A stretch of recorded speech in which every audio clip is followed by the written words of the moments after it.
Welcome to the Vendetta Sports Media Daily Show. It is April 5th, 2023.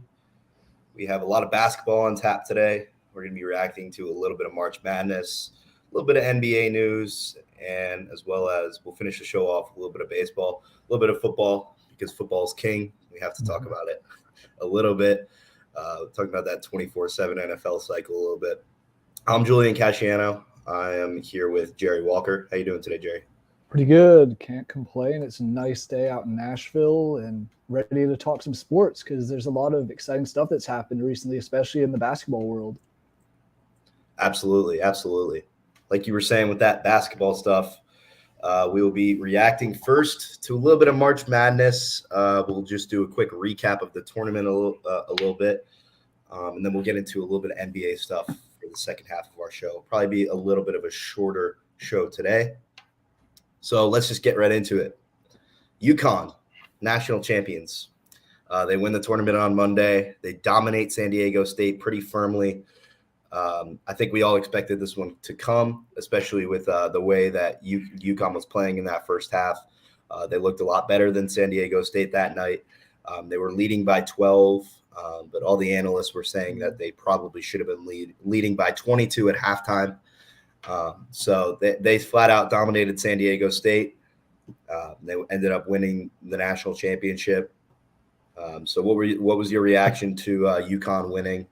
It was kind of expected it once we saw them in the Final Four. They looked like the best team throughout this entire tournament.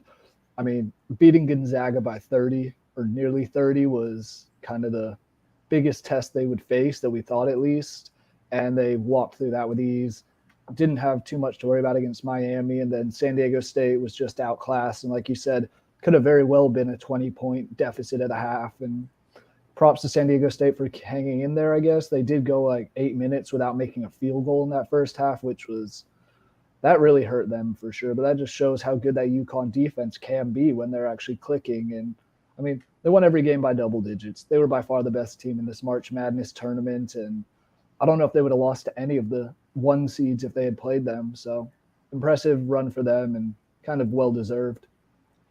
Yeah, absolutely. And it was a tough tournament to evaluate a team like UConn because they steamrolled everybody.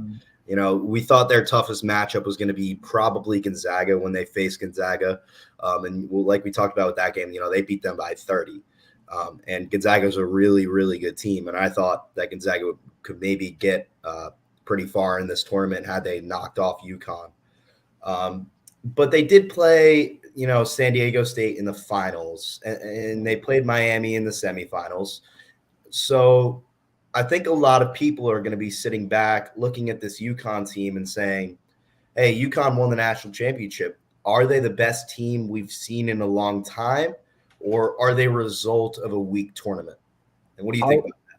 I would say they're a little bit of both. I think they are one of the better teams you've seen recently, but it also is just that they didn't have to run through any of the big dogs. Obviously, Gonzaga, that was the 3 seed, and that was the highest ranked team they played.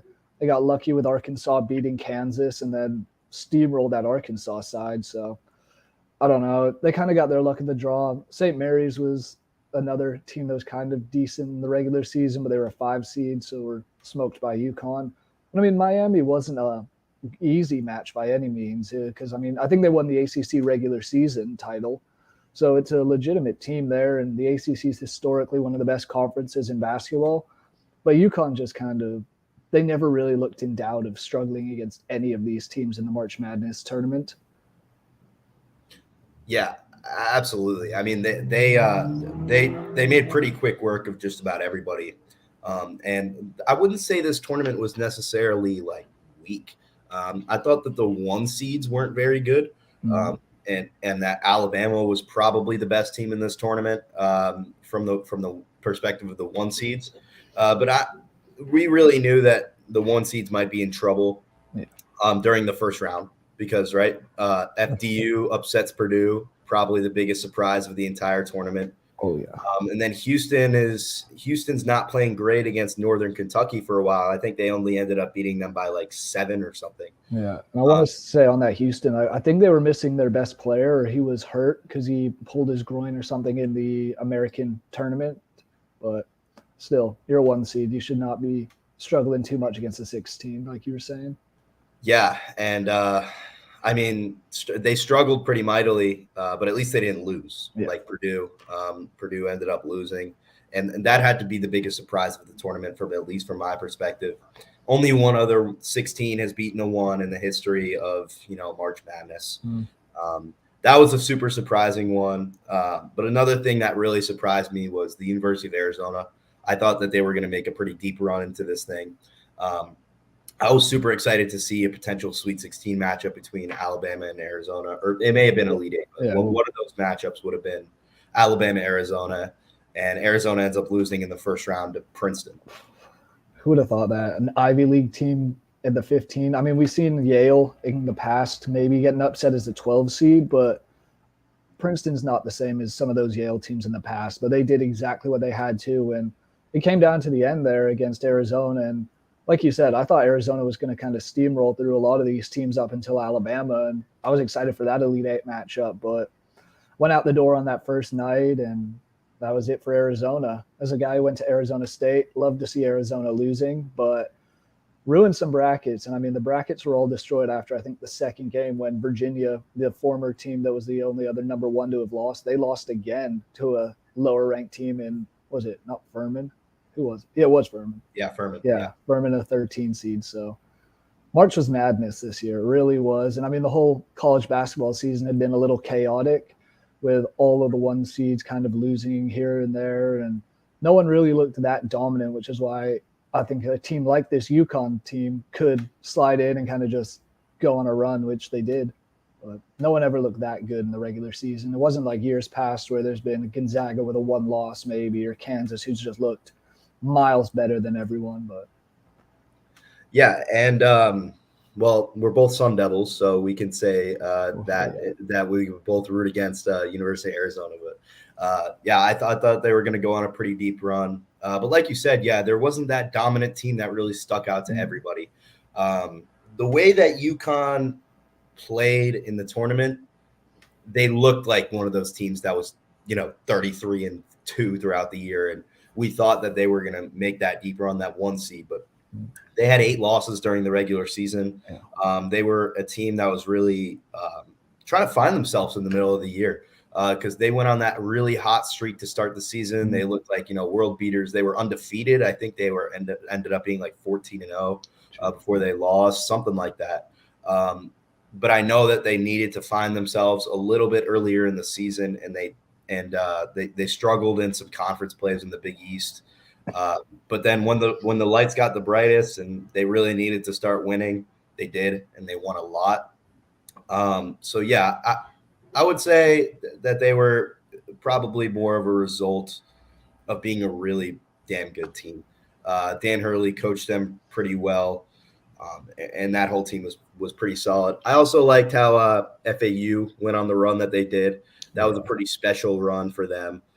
For a 9 seed that's in the Conference USA, they only lost 3 games this season. So a lot of people probably didn't see this coming because of the conference they play in. But, when a team only loses 3 games, they're pretty good. I mean, regardless. On the FAU and that Conference USA, you also have to look at the NIT, because the 2 teams in the final there, I want to say North Texas, and it wasn't Charlotte, but because Charlotte's also a Conference USA team, and they won the what's the other tournament? It's like some invitational. They won the other March Madness invitational tournament. So it was 3 like Conference USA teams almost winning all 3 tournaments, and that would have never happened before. So underrated conference to say the least this year. Yeah, and like clockwork, FAU is moving out of the Conference USA. They're moving up to the American Conference. There's been a thing for the last couple of years that's been they were trying to do. So all sports, they'll be moving up into that to that next conference. Mm. And they really earned it. I mean, they earned their way to the Final Four. They played extremely well throughout down the stretch. They got kind of lucky that they didn't have to play Purdue in the second round. Instead of playing Purdue, they had to play FDU, and they. But even FDU hung around. Yeah. So FDU played pretty well in that game, and it was a 5-point game down the stretch. But yeah. Yeah, the FAU game that really like stood out to me in this tournament was the one against Kansas State, because at that point Kansas State were looking unbeatable almost, and it was Noel, the guy who dropped something like 19 and 20 or 20 and 10 assists or something. Yeah, Marquise Noel.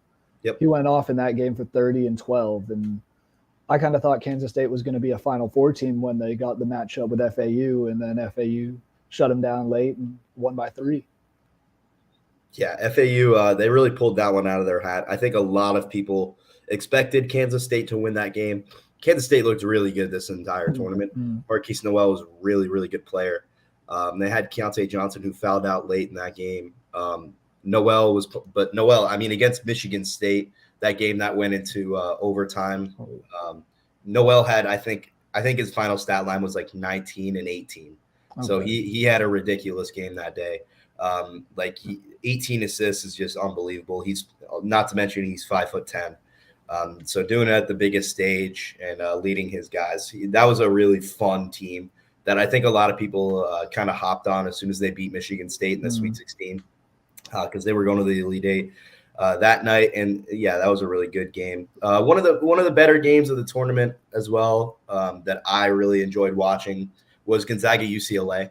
I thought that was a really good heavyweight matchup between two teams that don't like each other very much. Two teams that have a past with each other, especially in this tournament.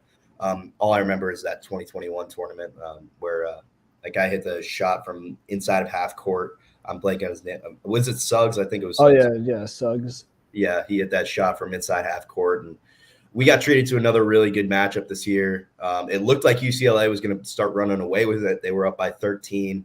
I think right after halftime.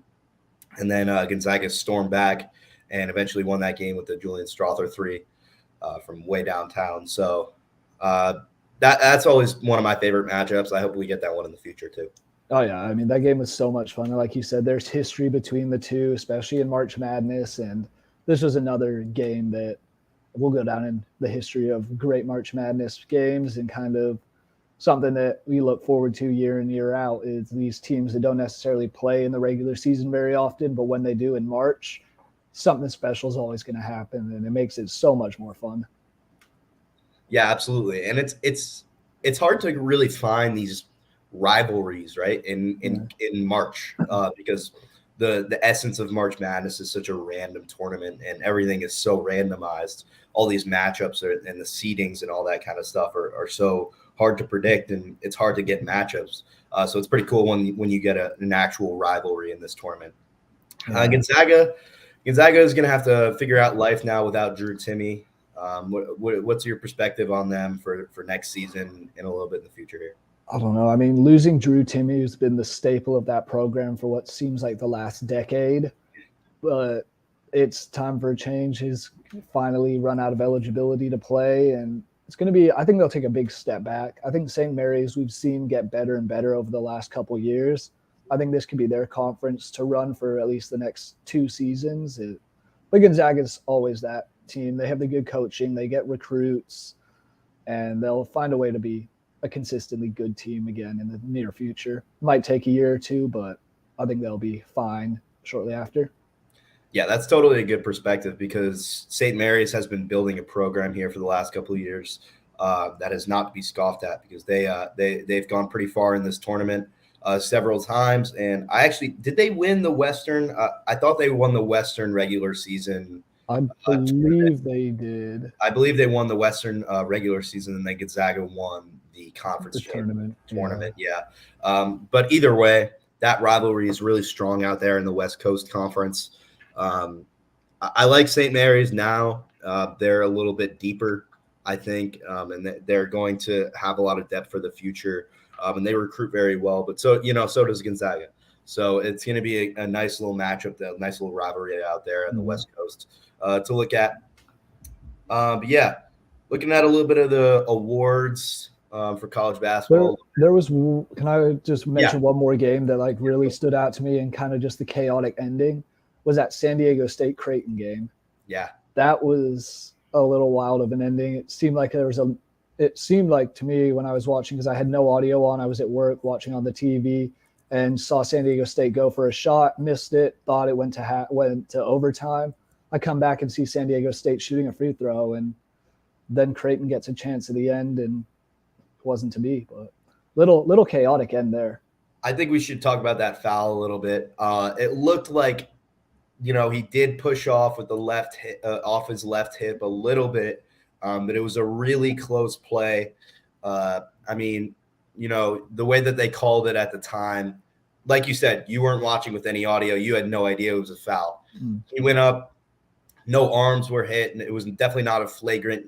You couldn't tell right away that it was a foul. But with that replay and where the refs are looking at, his hand is pushing off on his hip just a little bit, and the shot misses a little bit left. So I would argue that was probably a foul, and that it was probably a push. Yeah, it was definitely the right call in the end. It's just tough to see something that close of a foul decide such a meaningful Elite Eight matchup. But that's basketball. It happens, and that's kind of what makes it an exciting sport is you never really know what's going to happen down the end. You can't even give any inches. It's really just minuscule stuff that could blow a team's game and win it for another. Yeah, and Creighton had a pretty great tournament as well. They went on a pretty nice run, and they were inches away, from getting to the promised land there.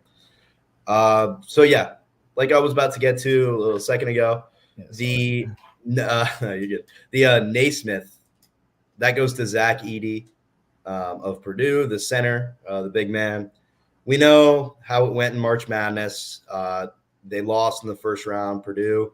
Edey didn't exactly play well down the stretch of that game against FDU. Actually played pretty poorly against the smallest team in the country in FDU. They exposed Edey's flaws and why he's probably not a top draft prospect in that way because he just really can't move at all. Yeah. But do you think he was deserving for that Naismith Award? Would you have given it to somebody else? I mean, I think he was deserving of it, and especially looking at the other three guys that were named finalists, it was Trace Jackson Davis from Indiana, Drew Timme at Gonzaga, and Jalen Wilson from Kansas. I think of those four, Edey's the right guy. He's done stuff this year that no one has ever done in college basketball. I want to say it was the first player to record 750 points, 400 rebounds, 70 blocks, and 50 assists in one season. Crazy numbers. And anytime someone's doing something for the first time and because this has been going on for damn near 100 years, probably college basketball. So first time it's ever happened, have to give props to him. And he did lead Purdue in the regular season to a 1 seed in the tournament. So he was the best player on one of the best teams in the regular season. So I think he's very much deserving of it. What are your thoughts on it? Yeah, I'd agree with you. I would say he's deserving, especially because that stat you just read off, if somebody's doing something for the first time and it's, an accumulative stat like that one is, then the guy is probably deserving of the best player. So I would say he's the best player, but it's just kind of a little boring, right? We know that Zach Edey's pretty good. We know that he was probably going to win this award, and it was just kind of like he was the best player on arguably the best regular season team. So we did give it to them in that aspect. But we saw flaws with this Purdue team down the stretch here a little bit. Most notably, I remember in the conference championship game against Penn State, they played not great against that Penn State team, although Penn State was pretty good. Penn State gave them a run for their money at the end of that one. But yeah, getting back to Edey, I do think that he probably did deserve it. I was surprised to see that Oscar Tshiebwe wasn't a finalist for this award. I don't know if he missed any time or anything like that, but I was just under the impression that he was having a pretty great year. And another person that I wish would have been at least a finalist for this award, because I'm an out west guy. I was watching the Pac-12 a little bit all year. I wish that Jaime Jaquez Jr. was at least a finalist for this one because he was pretty great for UCLA all season.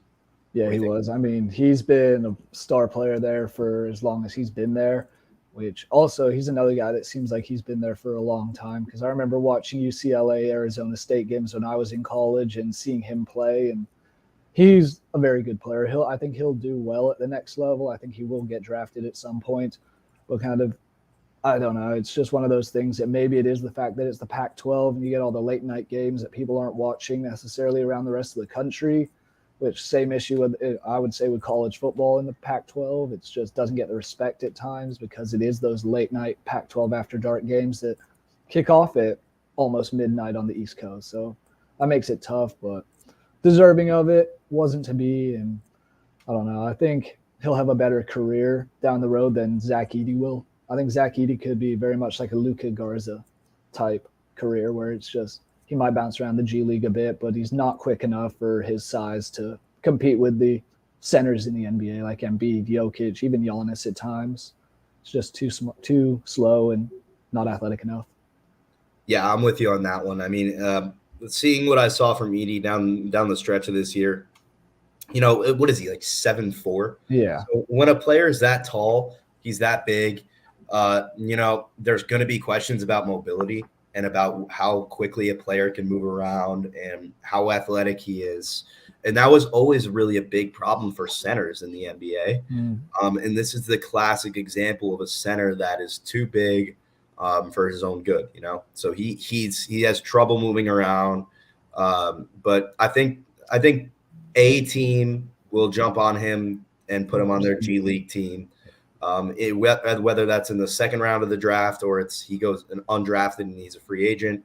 But I think he lands somewhere. He lands with a G League team. Like you said, Luka Garza, that's a good comparison. Just a player that was really dominant in one level of basketball.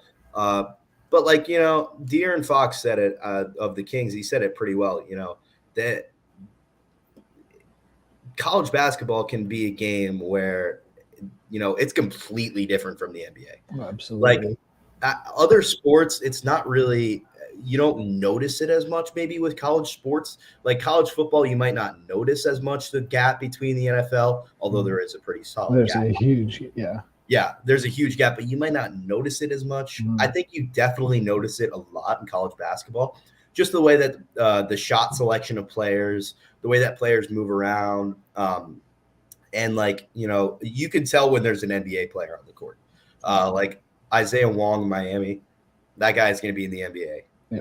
I mean, so even the most dominant players, you think like, hey, is this guy even going to be, anything? But then there's the guys that you're like, hey, this guy's way better than everyone. Yeah, and it's a clear level discrepancy. And you said the bad shots comes down to also coaching, I think. I mean, there's a reason. NFL has a 56-man roster. NBA is only 12. Yeah. So you have such a smaller amount of players coming out of college and actually getting drafted that it is such a huge difference between those top 30 players in college and everybody else. And it's clear when you can see it and tell, oh, yeah, this guy's going to the NBA. It's no doubt about it. Yeah, absolutely. Yeah, absolutely. So getting off that a little bit, that was a good discourse about March Madness a little bit. I did want to touch on the women's tournament a little bit because this was easily the biggest women's tournament in probably March Madness history. LSU versus Iowa, the championship game, draws 9.9 million viewers.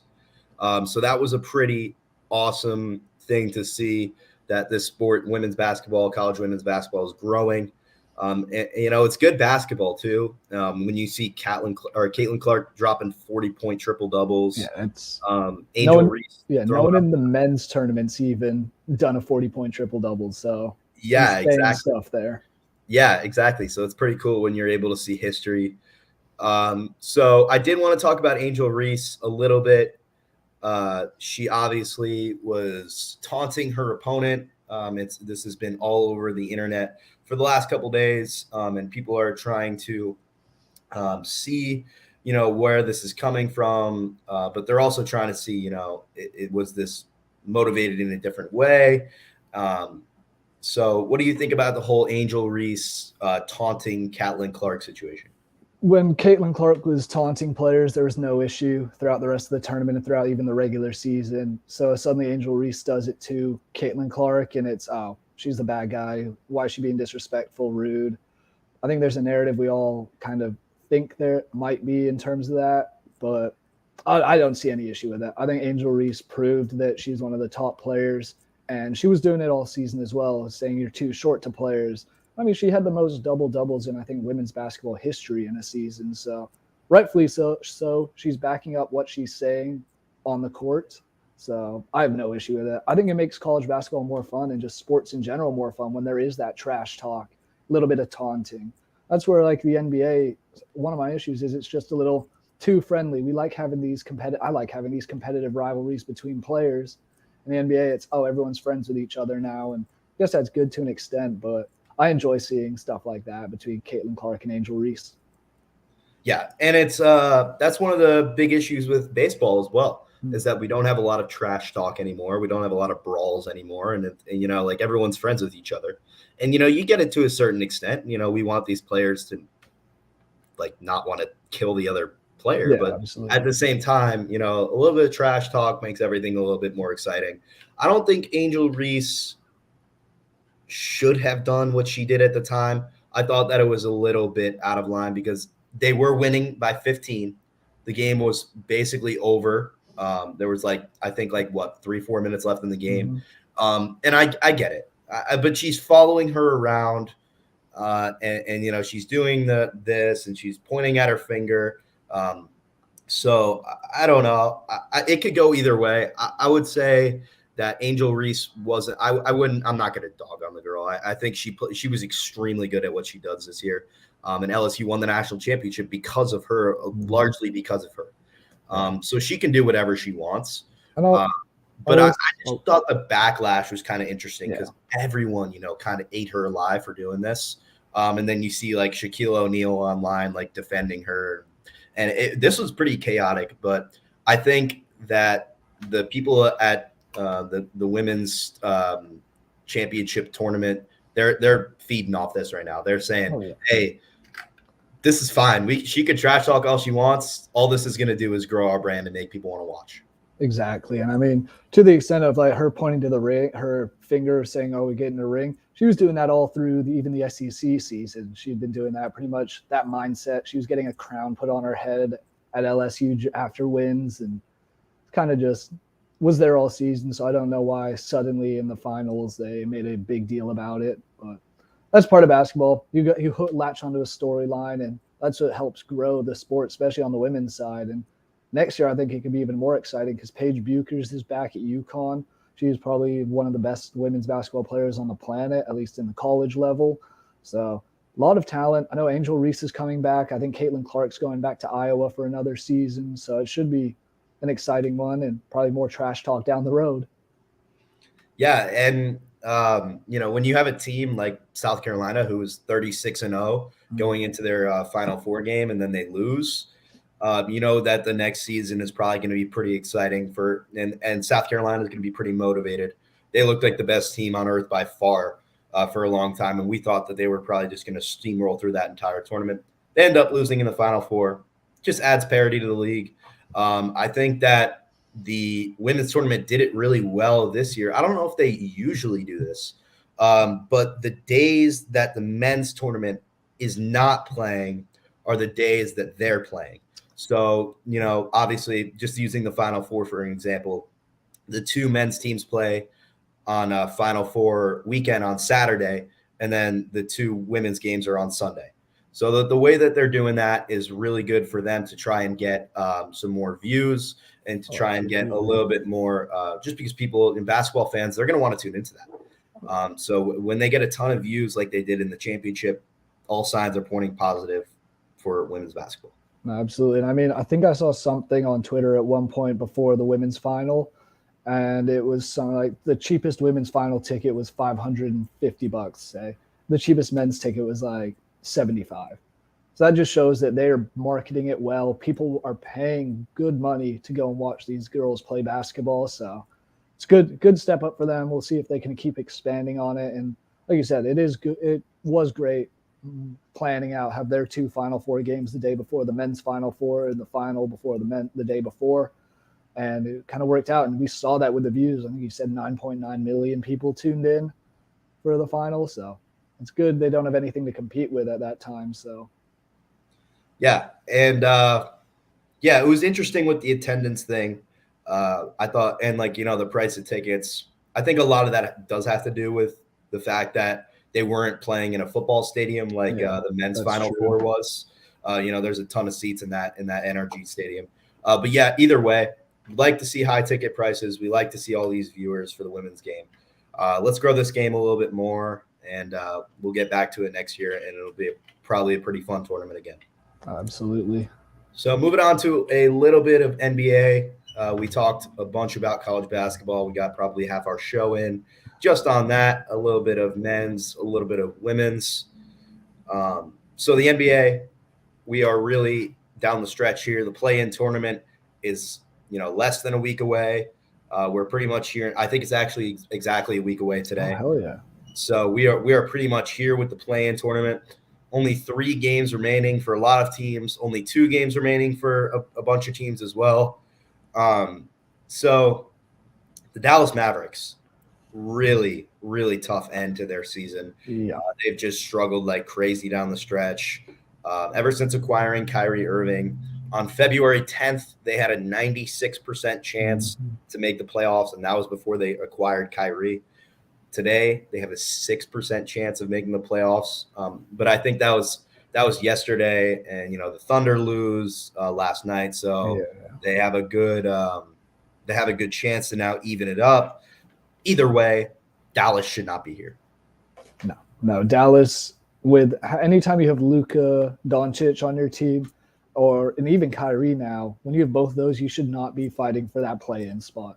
You should be a comfortable 6 seed, maybe a 5 seed, but something just hasn't clicked. I think it's a large part that both those guys are so ball dominant and need to have the ball to create space for themselves and create plays that they haven't found a way for it to click. And that was my big question when they got Kyrie was, how are those two going to work together to still use the ball and play off the ball?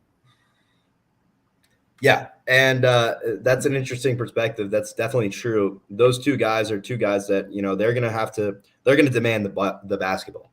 So it's kind of up to you, coaching, to figure out how to be able to get both of these guys to score consistently. But you would think that Luka Doncic is still the engine of your team. Mm-hmm. I thought a reason why they're struggling as mightily as they are is because they traded off so much. They really traded off, a lot. They traded Spencer Dinwiddie, who was a really nice bench scoring option. And they also traded Dorian Finney-Smith, who was one of their best 3-and-D players throughout the entire season. So, when you have a roster, you can't just win with 2 stars. It's just not how the NBA works. I know a lot of these teams now are thinking that this is how they work. But teams that win the title, teams that actually win championships and are successful in the playoffs, they have stars, yes, but they also have really solid role players and guys that can come off the bench, guys that can be your starting 4 that aren't going to put up, 20 points a night, but these guys that are going to fill their role and do exactly what you need them to do. And the Mavericks traded those guys away. Yeah, I mean, we see it in the playoffs a lot. It's having that the teams with the bench depth and even just a couple of key players who come off are the ones that are title contenders and the ones that make runs throughout the playoffs. And Dallas now doesn't have that. I do like their chances to get in just looking at the 2 schedules. OKC still has to play at Utah and then home to Memphis. 2 very tough games because Utah is still on that outside looking in, but they still have a slight chance. I think they have to win out. Meanwhile, Dallas is home to the Kings, which Kings are a good team, which we'll talk on in a bit, but they're completely different at home than they are on the road. So I think Dallas could get that. And then they are home to the Bulls and the Spurs, 2 winnable games there as well. So if I had to pick, I'm going Mavs to get that 10 seed. I think so too. I think they're way too good to not, let these games go down the stretch here. The Mavericks had their chance to not be where they are right now. They're going to finish under 500 on the year. And down the stretch, they lost to the Hornets twice in the last couple of weeks, and they lost to Atlanta. I know Atlanta's a pretty good team, but they lost to Atlanta a couple nights ago. Yeah. So it's tough for the Mavericks. But I do think that they slip into that final 10 spot. I think, like we were talking about Oklahoma City, they have a tough schedule down the stretch here. I think Dallas can definitely beat Sacramento tonight. That's a good matchup for both of those teams. I think that Sacramento is not the same team on the road, like we were saying. And I think that Dallas is just going to barely slip in here. And, we'll see what they end up doing.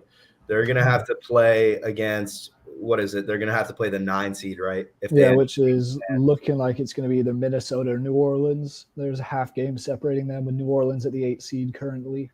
Yeah, and so that's going to be the matchup for Dallas, probably Dallas or Oklahoma City, and like we said, maybe even Utah if some crazy things end up happening. Although I don't think it's going to be Utah. Yeah. So I don't think they're going to win out. I think that they're going to probably lose one of these games on the stretch. Absolutely.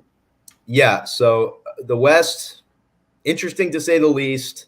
I was not expecting the Mavericks to be where they are right now. But just looking at that Western Conference first round, super intriguing. The two matchups that it's likely going to be.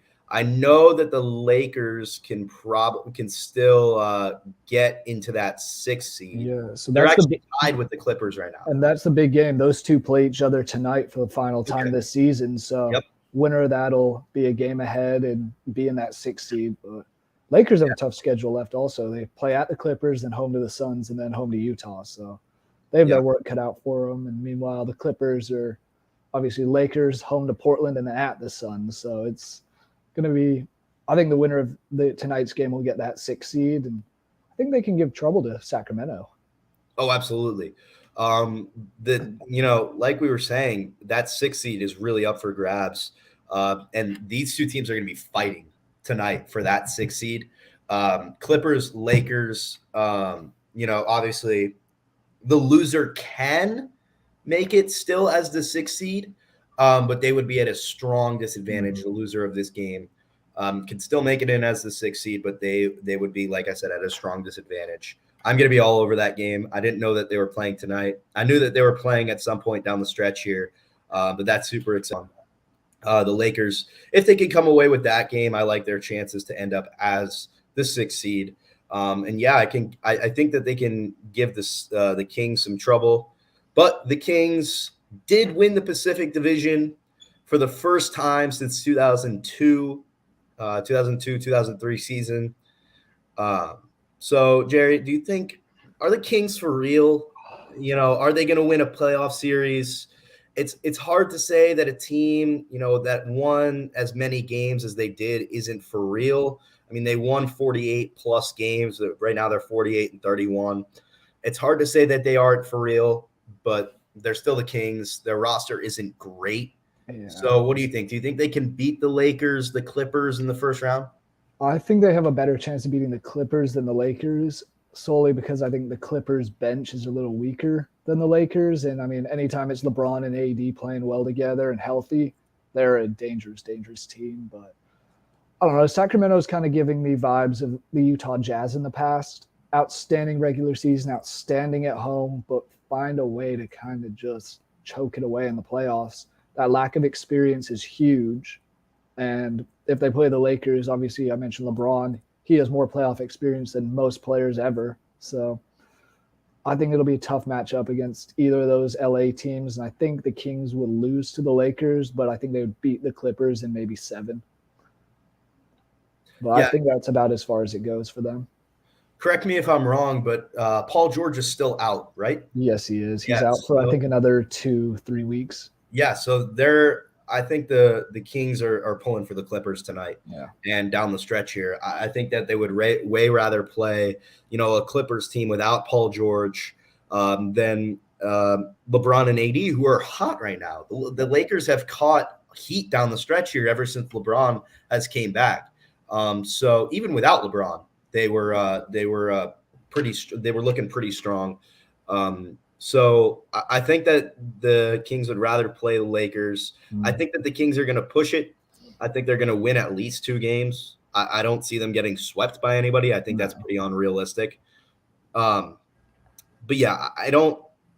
I'm not sitting here saying that the Kings are going to win the West, but I actually do think that they would have a pretty decent shot against the Clippers, like we were talking about with that bench, without Paul George. So I think that they would have a pretty okay shot against the Clippers. I'd rather play the Clippers if I were them. Yeah, it's the other team in the West that would be worried about is because they're still only half a game ahead of the Clippers and Lakers is the Warriors. They slip up once and you can suddenly be seeing a Kings Warriors first round matchup, which Warriors have been terrible on the road, but it's still Steph Curry, still Klay Thompson, and they just need to catch heat for 6 games and it's over. So yeah, that'll be that's definitely true. But I mean, we've also go ahead. I was gonna say, when's the last time we saw a team with less than 10 losses at home and also less than 10 wins on the road and still in a playoff spot? 2 Warriors. That's crazy. Insane. Actually unbelievable that we're seeing a team like the Warriors this year, a team that is just dreadful on the road, but wins everything at home. So they're going to be a super interesting team to watch come playoff time. And I hope we get that Suns Warriors matchup because that's been one that has been pretty fierce these last couple of seasons, as far as rivalry goes. So I like that matchup between the Suns and the Warriors if we do end up getting that. But there's a ton of a ton of season left. A lot of things can change. Obviously, we've got these 4 top teams locked in the West: the Nuggets, Grizzlies, Kings, and Suns. That's probably going to be the top 4. But then 4 through 12 really is just we don't know, or 5 through 12, excuse me. We just don't know. There's so much it can still change, and I mean, it's between 5 and 11. It's a 4.5 game difference.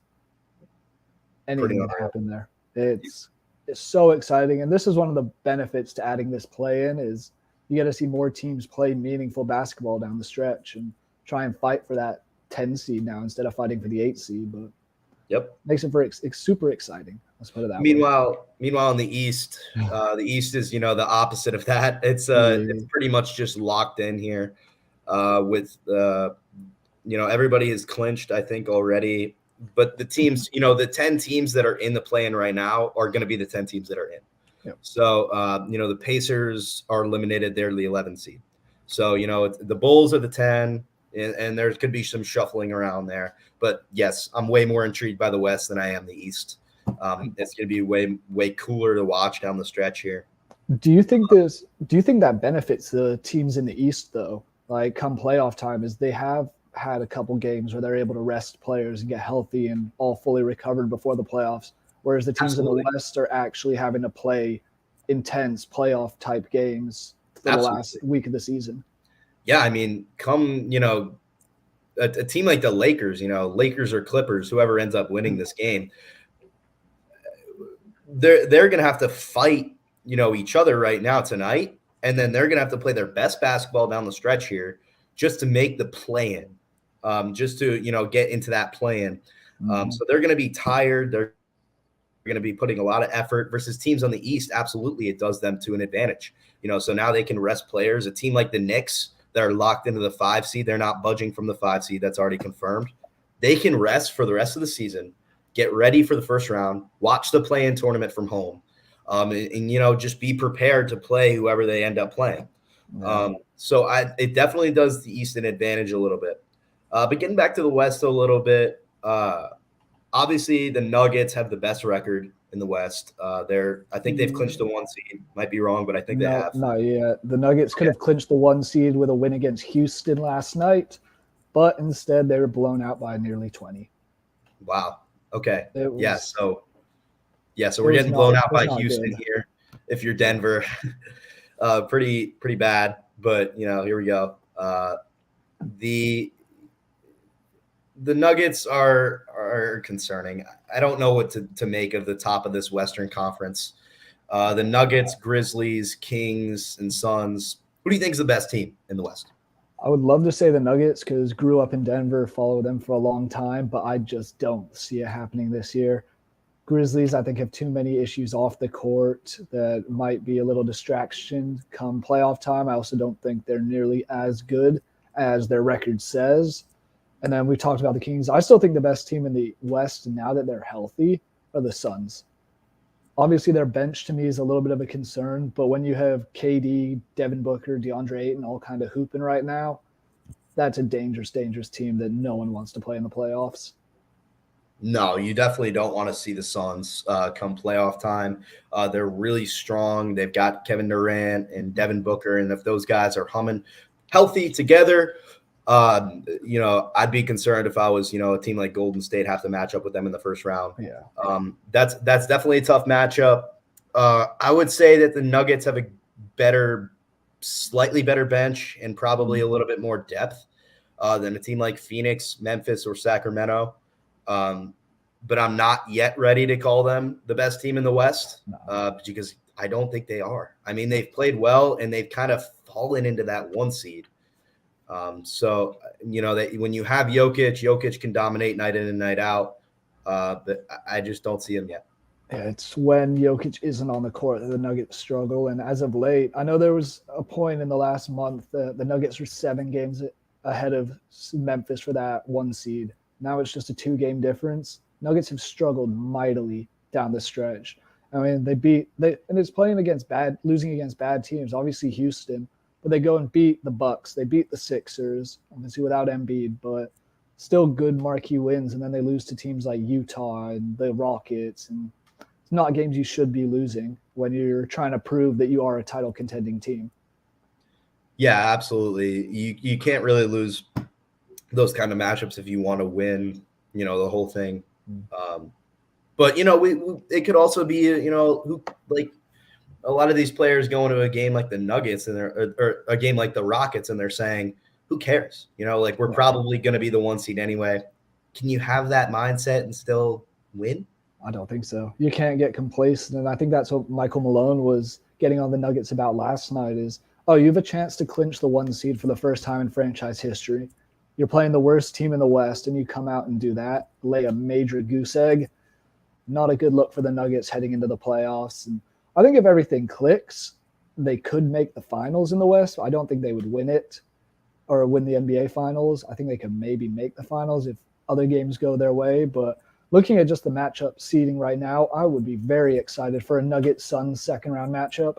That would just be exciting because played each other in the playoffs in the past few years, and Suns fans in Arizona will never let you hear the end of it, as even without Jamal Murray, no Michael Porter, Suns in 4. Yeah. So it's going to be fun to see with those two back and healthy and playing well alongside Aaron Gordon's playing the best he has in a while. So it's exciting for the Nuggets, but I still think they're just a little bit on the outside looking in as far as title contenders. It's pretty crazy to think that, especially because they're a 1 seed. So you don't see that a whole lot. But there hasn't really been that dominant team in the NBA overall this season at all. I mean, probably the best team was Milwaukee because, they did clinch that 1 seed in the East. And Boston kind of fell off in the second half of the year, although I think Boston is ready to make a title run yet again. Oh, yeah. So it's interesting. I hope we get Nuggets Suns as well. And I hope the Mavericks get in. Just because I would like to see this team in the postseason with Luka. I love watching Luka Doncic night in and night out. So I hope that they do make it, and I hope that they move on out of the play-in tournament and get this kind of matchup that they're looking for. Yeah, there's one other matchup that I would love to see in the first round. It would take a little bit of chaos for it to happen, but hypothetical situation: the Lakers and Clippers both somehow jump the Warriors. We could see a Warriors-Grizzlies first-round matchup, and obviously those two teams hate each other. This is where they can finally settle their beef in a playoff series with it actually being meaningful, because Dylan Brooks, Klay Thompson going back and forth all the time when they play each other this season, and that'd just be entertaining, and that will have trash talk that we talked about earlier.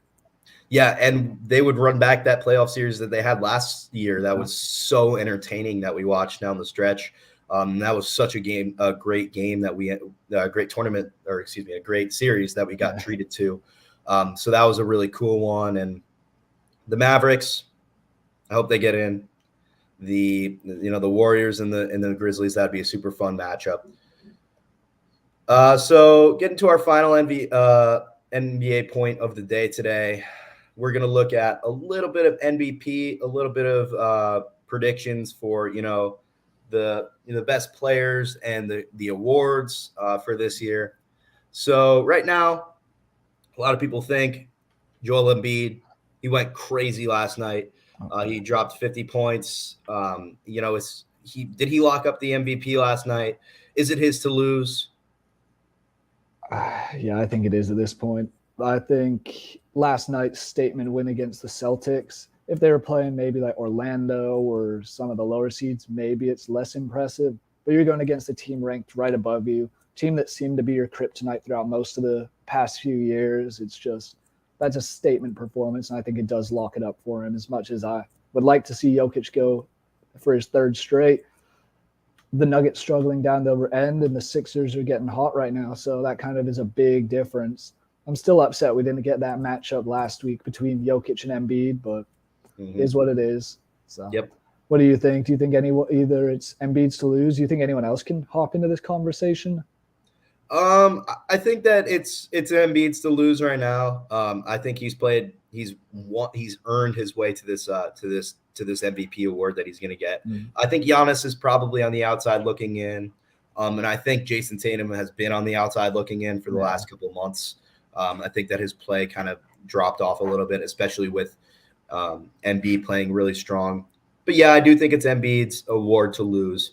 Maybe in a different year, though, if Jokic hadn't won back-to-back MVPs, I would say maybe it could be Jokic, just because voter fatigue is such a common thing in NBA voting, in NBA MVP voting.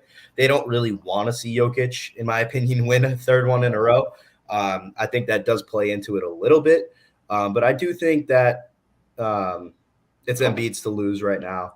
And I will drop my final predictions for all the awards.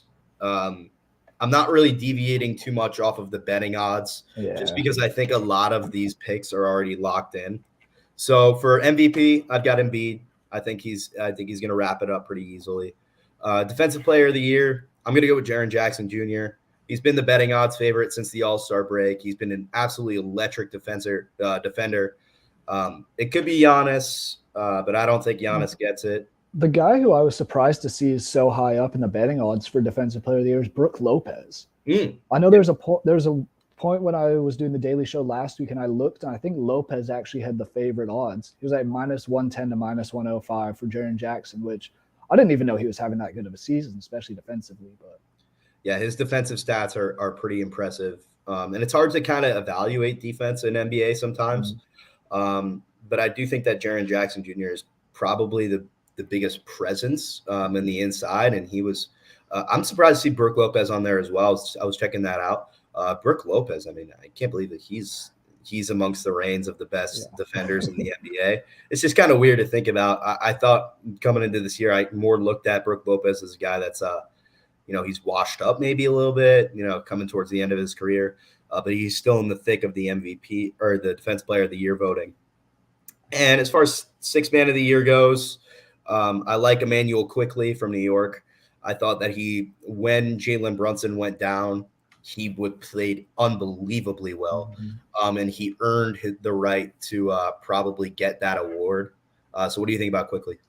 Quickley, I mean, this was the award I was kind of on the fence about the most, because Malcolm Brogdon, he's been doing it all season. Quickley's really gotten hot the last couple months, but it's that recency bias, but yeah, I think Quickley deserves it. That was my pick for it as well. Yeah, I think Quickley did run away with it just a little bit over Brogdon.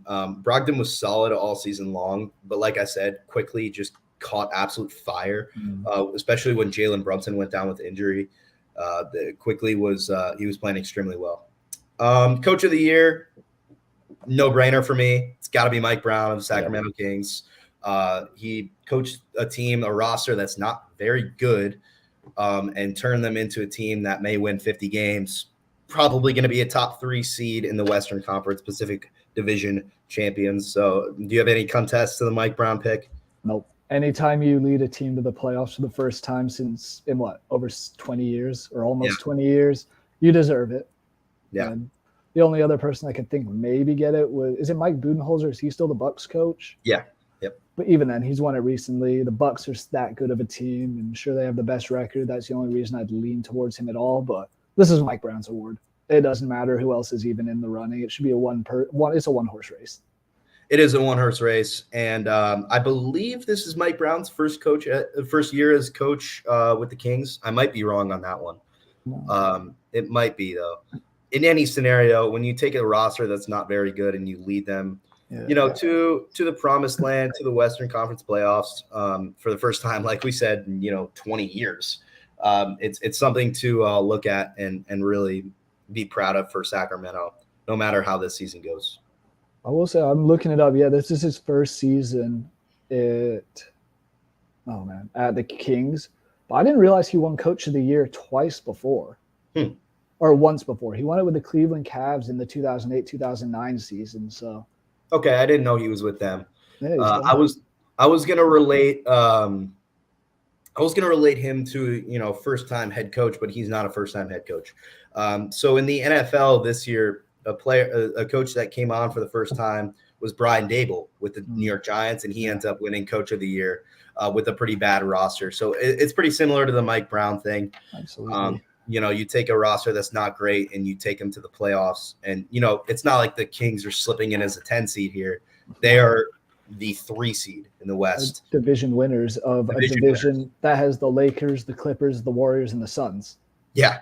I think I'm pretty sure most people predicted them to finish last in that division coming into the season. So, and they usually do finish last, right? Yeah.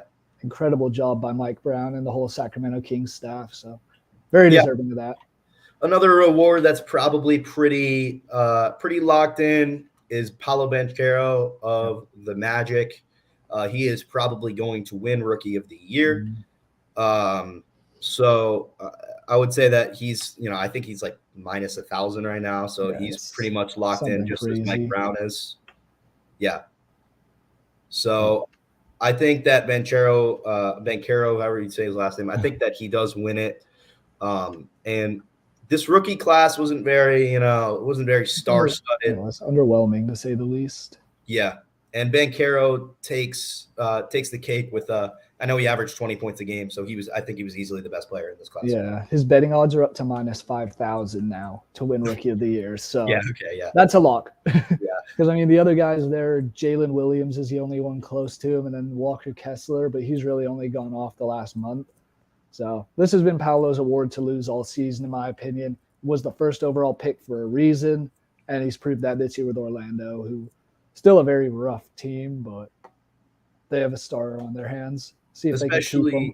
Especially when Chet Holmgren went down. We, earlier in the beginning of the season, we looked at this class and we were probably like, hey, Paolo's probably going to win Rookie of the Year this year, assuming he doesn't really fumble too badly. And finally, Most Improved Player. I like this one a lot. I always like this award in the NBA. I wish that more leagues did a Most Improved Player. Yeah, because a lot of leagues have Comeback Player of the Year, which is a similar award, but it's not the same because it's not Most Improved. But I like the Most Improved award. I think Most Improved is probably going to go to Lauri Markkanen of the Utah Jazz. He was kind of a cast-off of Chicago for a lot of years. Didn't really find a home, and then really landed solidly on his feet this year in Utah and was really one of their best players. Absolutely. He's the reason that they're even fighting for a play-in spot at all. Is he's just gone off for them this year. He's my pick as well. Looking at his stats last year for Cleveland, averaged 14.8 points, 5.7 rebounds, and 1.3 assists. All 3 of those he's improved significantly this year, averaging now 25.6 points, 8.6 rebounds, and almost 2 assists a game. He's having a great season and definitely the most improved. The only other guy who I think is close in it is Shai Gilgeous-Alexander, but I think this is Lauri Markkanen's award to win. Yeah, and the thing with SGA is he's been good for a long time, although he's probably did elevate his play from being good to being great this year.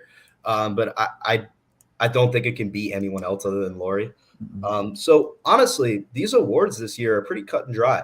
A lot of them are like locks, aside from defensive player of the year, and there still is an argument for MVP with Jokic instead of Embiid. But yeah, I think these awards for the most part are pretty cut and dry. Absolutely, it seems pretty straightforward. And I mean, MVP I think could be over also because you also keep forgetting that Embiid's leading the league in points, so he's having himself a hell of a season anyway. So well deserved there. Yeah. So we got about a good hour of basketball in there, college, women's college, and a lot of NBA down the stretch. We're looking forward to some Western Conference matchups. I did just want to end with a little bit of NFL news today. So the one thing that did come to my mind was Bill Belichick and the Patriots have considered shipping off Mac Jones to potentially a new destination. Apparently, reports are saying that the Patriots were extremely frustrated with Mac Jones. And I'll give a little background on this and what I've heard so far. Mac Jones apparently looked back at his Alabama coaching staff for advice on how to fix this offense in New England. And apparently when Bill Belichick got hold of that news, that he was extremely pissed off, as Bill Belichick usually is. So when Mac Jones did that, the Patriots are upset, and this could be a quick divorce here. And Mike Florio of Pro Football Talk, he said that I don't know if there's any backing to any of this. This is all speculation at this point, but apparently the Raiders, Texans, Buccaneers, and Commanders are all potential destinations for Mac Jones. So, Mac, do you think he gets moved this offseason? Do you think the Patriots are really that seriously upset with him? I don't know. I don't know who they have as their backups. NFL, I follow significantly less than the college football. So if they have someone in the wings and already ready, maybe they could trade up for a quarterback. I'm not huge on the quarterbacks in this draft class as far as NFL success goes, but that's a possibility. I don't think Belichick will do anything without having a plan in place. So if he gets moved, there will be someone ready to fill in, but I don't see it happening at least early on in the season. Yeah, I don't think he'll be traded once the season starts. I think if it does happen, it'll be right now and at this draft time. Stranger things have happened in the NFL draft than a quarterback being traded. So I could see New England potentially going for it. I don't know if they can find a trading partner, though. Maybe a team like Washington, but, Washington's behind them in the draft, so they wouldn't trade Mac Jones to fall back a few spots. Yeah, exactly. If they're trading Mac Jones, they're probably going to try and get like the number 3 overall pick and try and get, like a pick that's way up there in the draft. But right now, as it stands, I don't think that they trade Mac Jones for anything. And just one more piece of NFL news before we wrap up the show today. Jalen Carter, who is one of the best defensive tackles in this draft, he is the Georgia product, the one that got into a serious legal dispute legal situation with the people that passed away in Georgia in the car accident.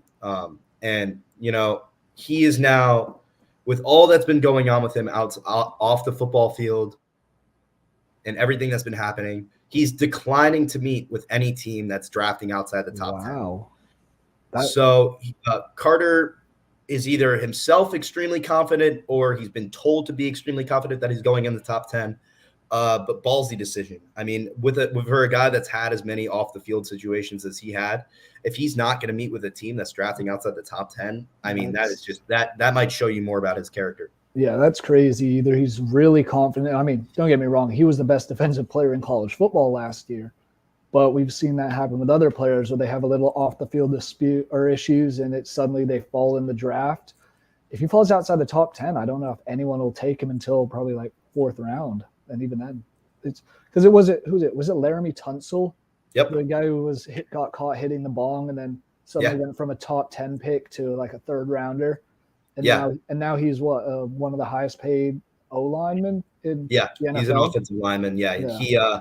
yeah, exactly how you described it. He fell pretty far in the draft because of something that happened on draft night. He got something leaked and exposed. He was going to be the number 1 overall pick. Yeah. It was pretty much locked up that he was going to be the number 1 overall pick. But we do see that sometimes in the NFL, and I think more than really any other league that this does happen a lot with the off the field problems and off the field issues.